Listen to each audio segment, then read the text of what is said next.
अस्सलाम वालेकुम स्टूडेंट्स, उम्मीद है कि आप सब खैरियत से होंगे।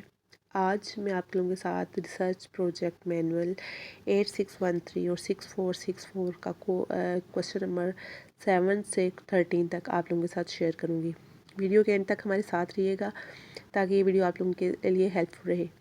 हमारा जो टॉपिक था इस दफ़ा का ऑटम 2020 का, वो थीम था students children promoting children wellbeing, और जहाँ पे मैंने सब थीम जो है सेल्फ रेगुलेटिंग बिहेवियर लिया था। और जो भी मेरा टॉपिक था वो पिछली वीडियोस में मैंने क्वेश्चन नंबर 1 से 6 तक डिस्कस कर दिया था, वहाँ पे जाके मेरे चैनल पे आप देख सकते हैं। अब क्वेश्चन नंबर 7 से आगे ऑनवर्ड हम स्टार्ट करते हैं। तो सबसे पहले जाते हैं क्वेश्चन नंबर 7 की तरफ। जी, हमारा क्वेश्चन नंबर 7 है, how did you try to solve the problem, narrate the process step wise, procedure of intervention and data collection. जी, इस क्वेश्चन में, ये क्वेश्चन 10 मार्क्स का है, बहुत इंपॉर्टेंट क्वेश्चन है ये क्वेश्चन। तो इस क्वेश्चन में आपने पूरा प्रोसेस बताना है जिसके थ्रू आपने रिसर्च कंडक्ट की है, कि आपने क्या क्या प्रोसेस अडॉप्ट किया है रिसर्च को कंडक्ट करने में। ठीक है, तो यहाँ पे मैंने सारा कुछ डिटेल में बता दिया। सबसे पहले मैंने रिसर्च डिज़ाइन बता दिया है कि ये मेरी एक्शन रिसर्च थी। तो एक्शन मैंने लिख दिया, action research was adopted for research studies. ठीक है, उसके बाद पर्पस ऑफ स्टडीज़, कि मेरी स्टडीज़ का, इस रिसर्च का पर्पस क्या था। तो मैंने यहाँ पे बता दिया है कि मैंने ये रिसर्च इस स्कूल में कंडक्ट की है और मेरा पर्पस ये क्या था कि रोल देखूँ स्टूडेंट्स का सेल्फ रेगुलेटिंग बिहेवियर का, कि सेकेंडरी लेवल पे उसका क्या इफ़ेक्ट होता है उनकी परफॉर्मेंस पे। तो यहाँ पे मैंने पर्पस ऑफ स्टडी मेंशन कर दिया। नेक्स्ट थर्ड पार्ट में इसका मैंने पॉपुलेशन बता दिया है कि मेरी पॉपुलेशन कितनी थी। अब क्योंकि मेरा सेकेंडरी लेवल था, तो सेकेंडरी लेवल मैंने क्लास 9 को मैंने सेलेक्ट किया था। तो 40 स्टूडेंट्स जो है 9th क्लास की जो है मेरी पार्टिसिपेंट्स थे यहाँ के, वो मेरी पॉपुलेशन थी। और उसके बाद ये मैंने यहाँ पे मेंशन कर दिया, और यहाँ पे मेंशन कर दिया कि एकेडमिक ईयर 2021 में ये मेरी पॉपुलेशन थी जो मैंने सेलेक्ट की है। ठीक है, उसके बाद सैम्पल साइज़ मैंने बता दिया है कि मैंने एक्शन रिसर्च में मेरा सैम्पल मैंने 18 स्टूडेंट्स लिए थे। तो यहाँ पे मैंने मेंशन कर दिया कि 18 स्टूडेंट मैंने एज अ सैम्पल लिए। देन सैम्पलिंग टेक्निक कौन सी यूज़ किया है, मैंने simple random sampling, randomly students को मैंने पिक कर लिया था, तो मैंने simple random sampling technique use कर दी है। आप चाहें तो classified random, stratified random sampling, cluster random sampling, आप कोई भी टेक्निक जो भी आप अपनी रिसर्च के अकॉर्डिंग आपने जिसके थ्रू रिसर्च कंडक्ट किया है, डाटा कलेक्ट किया, वो आप मेंशन कर सकते हैं। Then tool of the research के टूल क्या थे, मेरे जो थे वो क्वेश्चन आयर थे और प्री टेस्ट पोस्ट टेस्ट थे। मैंने क्वेश्चन आयर डेवलप किया था और वो मैंने थ्रू ऑब्जर्वेशन पहले मैंने क्लास में की, उसके बाद प्री टेस्ट और पोस्ट टेस्ट मैंने क्लास में कंडक्ट करवाया। आफ्टर ट्रीटमेंट के उनमें क्या इंप्रूवमेंट आई है। उसके बाद डाटा कलेक्शन था। अब डाटा कैसे कलेक्ट किया था, क्योंकि मेरा डाटा जो था क्वांटिटेटिव था और क्वालिटेटिव मेथड मैंने दोनों उसमें यूज़ किए हैं, क्योंकि मैंने ऑब्जर्वेशन भी यूज़ किए हैं। सबसे पहले जब मैं क्लास में गई थी तो मैंने ऑब्ज़र्व किया स्टूडेंट्स के बिहेवियर कैसे हैं। उसके बाद उनके बिहेवियर को देखते हुए मैंने एक क्वेश्चन आयर डेवलप किया है, जो मैंने स्टूडेंट से एज अ प्री टेस्ट और पोस्ट टेस्ट उनको लिया है। उनसे स्टूडेंट से प्री टेस्ट मैंने बिल्कुल स्टार्ट में लिया है, जैसे ही स्टूडेंट्स को भी कोई भी ट्रीटमेंट नहीं मिला था, कोई भी उनको अवेयरनेस नहीं थी सेल्फ रेगुलेटिंग बिहेवियर के बारे में।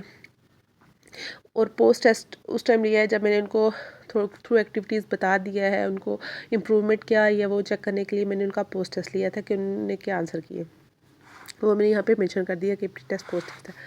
उसके बाद नेक्स्ट वैलिडिटी और रिलायबिलिटी ऑफ डाटा, कि डाटा मेरा वैलिड है, रिलायबल है। इसके लिए मैंने जो भी क्वेश्चन डेवलप किया था वो मैंने अपने सुपरवाइज़र के साथ डिस्कस किया है, और थोड़ी सी अमेंडमेंट के बाद मैंने 6 क्वेश्चन प्रिपेयर किए हैं एज अ क्वेश्चन आए।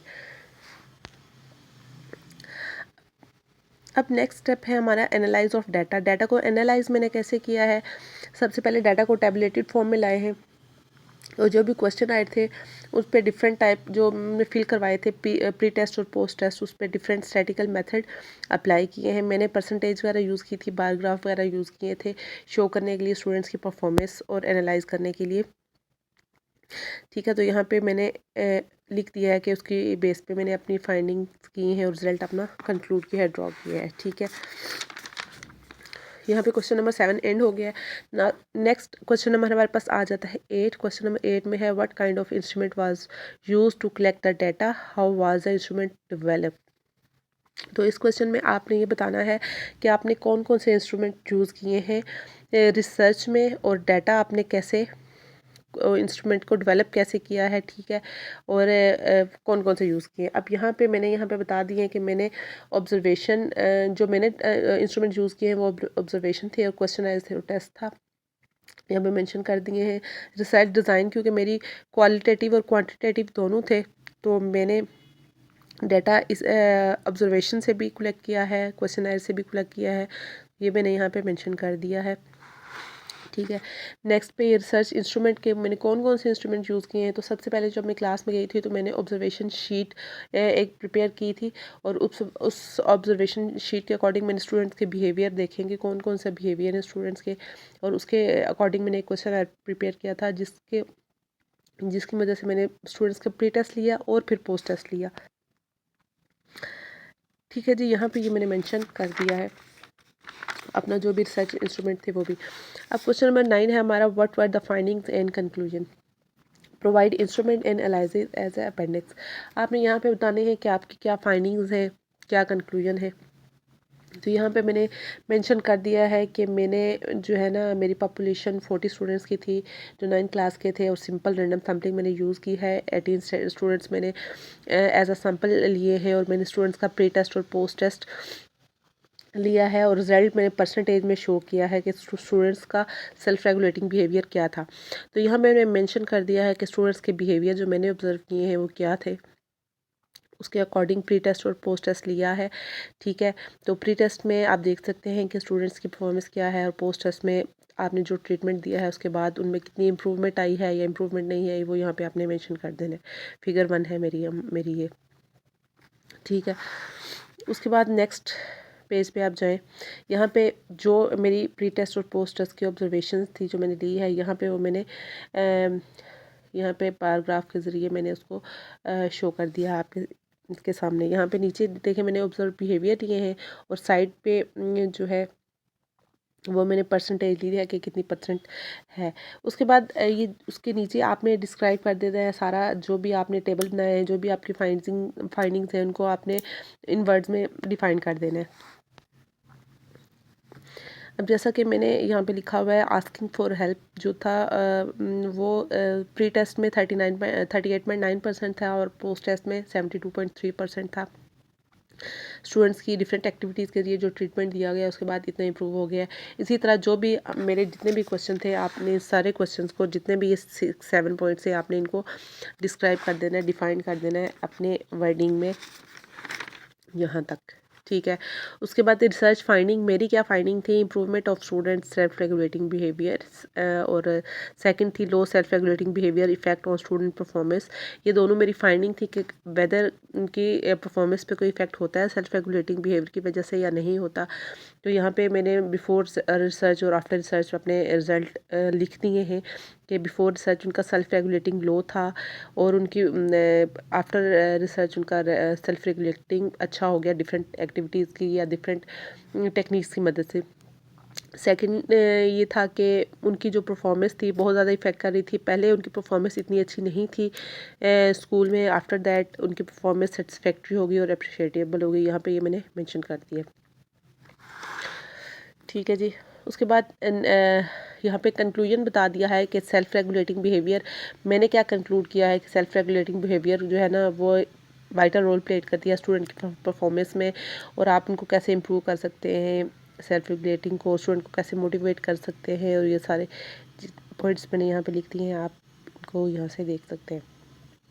अपेंडिक्स में वो आप लिखेंगे कि कौन से क्वेश्चंस लेके आपने रिसर्च कंडक्ट की थी, ठीक है, क्या आप फील कर रहे हैं, क्या इम्प्रूवमेंट फील कर रहे हैं आप, ताकि आपको पता लग सके कि इस रिसर्च की वजह से स्टूडेंट्स में कोई इम्प्रूवमेंट आई है। इन क्वेश्चन के आंसर आपको यहाँ मिल जाएंगे, जो क्वेश्चन आपने यहाँ पे लिखे होंगे उसके उसके अकॉर्डिंग आपकी रिसर्च का आउटपुट आया है या नहीं आया, ये आपने यहाँ पे मेंशन कर देने। ठीक है, यहाँ पे क्वेश्चन ये ख़त्म हो जाता है। नेक्स्ट क्वेश्चन है हमारे पास क्वेश्चन नंबर 10। क्वेश्चन नंबर 10 में यहाँ पे आपने प्रोजेक्ट की समरी ऑफ द प्रोजेक्ट लिखनी है। What and how are the research conducted, main objective, process and finding, ये सारा कुछ आपने लिखना है। यहाँ पे मैंने बता दिया है कि मेरी रिसर्च जो है उसको इन्वेस्टिगेट करना था स्टूडेंट्स की role of self regulating behaviour कि उनकी परफॉर्मेंस पे क्या होते हैं। उसके बाद मैंने यहाँ पे ऑब्जेक्टिव इसके मेंशन कर दिए हैं। उसके बाद नेक्स्ट मैंने बता दिया है कि मैंने कौन सी क्लास ली थी, 9th क्लास ली थी, कितने स्टूडेंट्स थे एज अ पॉपुलेशन, मैंने 40 स्टूडेंट्स लिए थे, 18 एज अ सैम्पल साइज़ लिए थे। क्वेश्चन मैंने यूज़ किया था एज अ रिसर्च टूल, यहाँ पे ये मैंने सारा कुछ मेंशन कर दिया है। समरी की फॉर्म में आपने यहाँ पे इसको लिख देना है। ठीक है, और यहाँ पे क्वांटिटेटिव और क्वालिटेटिव दोनों मेथड थे मैंने यूज़ किए हैं, और ये मैंने लिख दिया है। ठीक है, और यहाँ पे मैंने लिख दिया है कि फाइंडिंग्स मेरी क्या है या कंक्लूजन क्या है मैंने ड्रॉ किया है, ये सारा आपने यहाँ पे लिख देना है। ठीक है, और यहाँ पे ये मैंने बता दिया है कि स्टूडेंट्स का प्री टेस्ट लिया गया है, पोस्ट टेस्ट लिया गया है, स्टूडेंट्स की रिसर्च की इफेक्टिवनेस को चेक करने के लिए। उसके बाद फाइंडिंग मैंने बता दिया गया है कि बिफोर ट्रीटमेंट एवरेज स्कोर जो था स्टूडेंट्स का 41.1% था। ये जो एवरेज स्कोर है हमारा आया है, ये स्टूडेंट्स के जो प्री टेस्ट और पोस्ट टेस्ट हमने लिया था उसकी एवरेज हमने निकाली है। ठीक है, और आफ्टर जो है ना ट्रीटमेंट 70% है, जो कि एक सेटिस्फैक्ट्री था रिजल्ट। ओके, यहाँ पे ये क्वेश्चन ख़त्म हो गया है। नेक्स्ट क्वेश्चन है how do you feel about the practice, what have you learned, self reflection. आपने बेसिकली इसका अपना सेल्फ रिफ्लेक्शन देना है कि आपने क्या सीखा, आप क्या फील करते हैं स्टडीज़ के बारे में। ठीक है, तो यहाँ पे मैंने बता दिया जी कि मैं जब गई उस क्लास में तो स्टूडेंट्स का सेल्फ रेगुलेटिंग बिहेवियर इतना अच्छा नहीं था। उनकी परफॉर्मेंस भी इफ़ेक्ट कर रही थी उनके बिहेवियर की वजह से। ये सारा मैंने यहाँ पे अपना क्या फ़ील किया मैंने क्लास में जाके, ये सारा मैंने यहाँ पे मेंशन कर दिया है। ठीक है, उसके बाद मैंने क्या सीखा क्लास में या इस रिसर्च की मदद से, यहाँ मैंने लिखी है प्रॉब्लम सॉल्विंग स्किल्स मैंने सीखी हैं, मेरा टाइम मैनेजमेंट मैंने सीखी है, प्रोफेशनलिज्म इन्हेंस हुआ है मेरा, क्रिएटिविटी जो है ना वो मैंने सीखी है, स्किल जजमेंट स्किल मैंने ही है।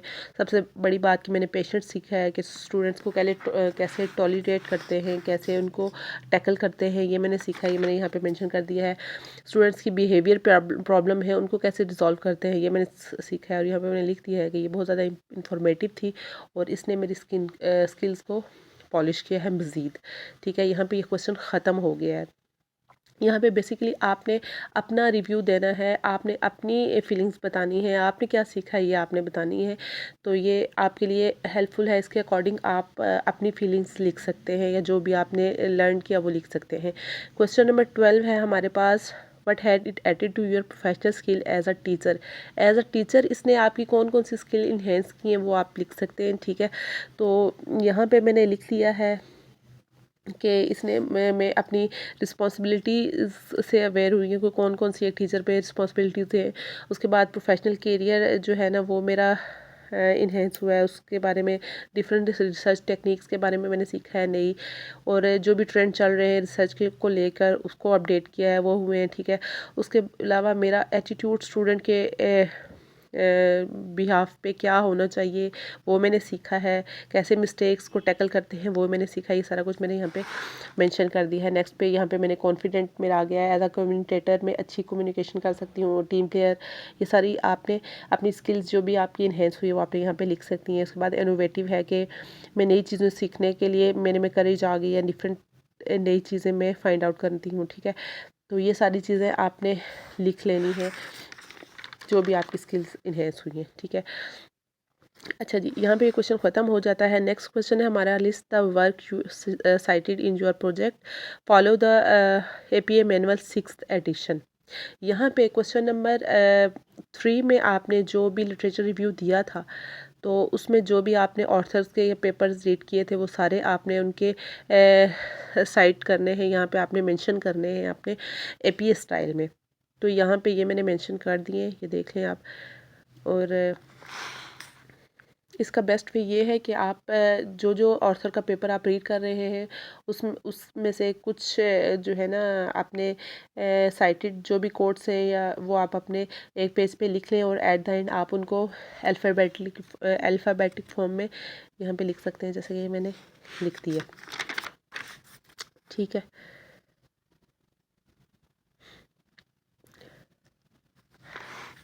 जी यहाँ पे मैंने लिख दिया ये सारा कुछ। ठीक है, यहाँ पे हमारा क्वेश्चन नंबर 13 भी एंड हो गया। तो स्टूडेंट्स, उम्मीद है कि ये असाइनमेंट आप लोगों के लिए हेल्पफुल होगी, आप लोगों के लिए ये क्वेश्चन जो मैंने वीडियो बनाई है ये बहुत ज़्यादा हेल्पफुल होगी। मज़ीद अगर आपको कोई भी हेल्प चाहिए आप हमें कमेंट बॉक्स में बता सकते हैं, और हमारे चैनल को सब्सक्राइब करें ताकि आपको मज़ीद नई आने वाली वीडियोज़ के बारे में इन्फॉर्म हो सके। थैंक यू स्टूडेंट्स, अल्लाह हाफिज़।